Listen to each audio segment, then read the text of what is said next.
Guys, fire red questions when you got them. Josh, what did you think of Burns' outing? Really efficient and trying to get through innings, and of course a career high in strikeouts. Right, just special stuff. I mean, he's obviously one of the most talented pitchers in the country. He's got the accolades to back that up, but he's a guy that's a tremendous worker, always getting after it, trying to get better. And if you guys saw a picture of him when he was, came in as a freshman and to what he looks like now, I mean, Q has done a great job with him, but he's going to pitch for a long time. But it was really cool to see the fastball come in, tick up, and also the slider go to another level too, because it's a true wipeout pitch.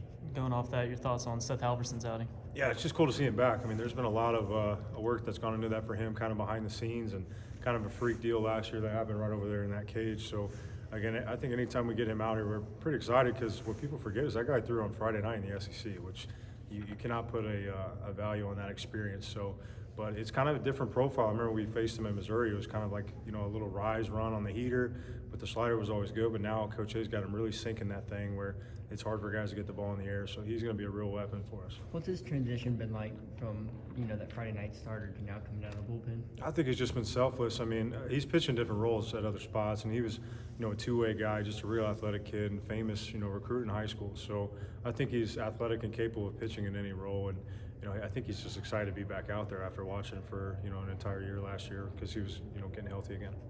What behind the decision to give Dreiling the outfield start tonight? Yeah, I think just, again, he's a guy that we expect to be in the middle of the order down the line and be able to play center field. And eventually, hey, you got to give him a chance to see how they do, right? So I know Coach V is, obviously we've talked about, earlier this week is, hey, we need to get guys out there and have different lineups and do that. So I think you'll continue to see kind of guys shuffling all over the place out there until someone wins a job. Kind of a tough night with runners in scoring position, runners on. Was that more of a credit to Dayton's pitching, or maybe just pressing more at the plate? Yeah, I think a little bit of both. I mean, honestly, like we talked about it with the hitters out there, it's some different looks. They're doing a good job of mixing and matching and going matchups, but we were late in advantage count a couple times and chasing breaking balls down out of the zone, and guys just in between too much with and making it a little tougher than it needed to be. So hopefully we learn from it and get better, but still got a lot of confidence in this group. What have you seen from Austin Jaslove this weekend? The bat just starting to heat up. Yeah, I mean, smoked that ball to third base. That guy made a tremendous play to beat Zane to the bag, but he just plays great defense. Again, that play he made in the ninth, that's a tough play that he makes look routine. So anytime he's out there, we feel confident what he can do on the defensive side. And then, with the bat, I think it'll get better the more ABs he gets under his belt. Griffin got you guys started tonight. That's 5 games in for him now. What kind of impact does he have in this lineup? Yeah, I mean, we talked about it a little bit last night. He's just a great kid, and it's power. He knows how to navigate in that bat. He'll take his walks, but situational hitting, I think, will be a strength for him. And late in the game, I don't think the moment will really ever get too big for him, because he's had so many at-bats so far. But, definitely excited to have him back in the middle of that lineup. Christian Ward came up big a few times tonight. What have you seen from Christian this year? Yeah, he's just a great competitor. I mean, that's what he's going to do. I mean, when the moment is big, I mean, we want Christian out there for sure. So, again, he's still working through some things. He wasn't an everyday guy for us and had a special year last year, but a tremendously high ceiling, a great athlete, and a great kid. And he'll be a big part of this group for this year and next. I know you said last night, just talking baseball, but there are some distractions right now. How has the team kind of responded in the dugout between games and all that type of stuff? Yeah, I think it's a fair question. I mean, honestly, the guys have been great. I mean, everybody feels good when you can roll out Chase Elander and Chase Burns. So, again, it's kind of been business as usual, kind of put your head down and just stay with our routine. I mean, whether it be kind of how we get to the yard or when we eat breakfast or lunch, or, today was a little tricky with the time change, but, our routines here are our strength. So we just try to stay on the same routines, and I think the guys have really responded well.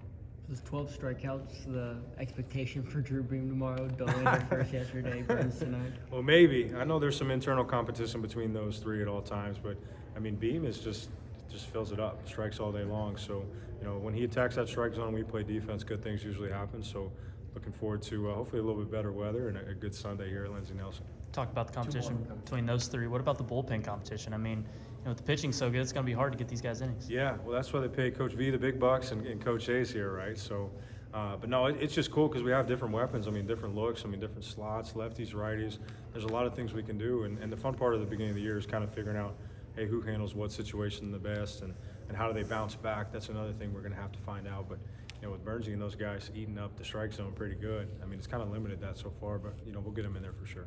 Cal Stark seemed to have a little fire under him at bat tonight. Just what have you seen from him in a Tennessee uniform? And Jared said in midweek that he kind of reminded him of Drew Gilbert. Yeah, no, he's a great competitor. As a local kid, I think he's he's grown up watching Tennessee games, and he's got some Texas ties too. So spent some time down there at a junior college. But he's a great kid. I think it's kind of a local flavor, right? So he's got family and friends here all the time. I know I always see his dad up here when we're scrimmaging. So again, it's just good to have those at times those local kids that have success and want to compete, and wearing that Tennessee orange means a lot to them.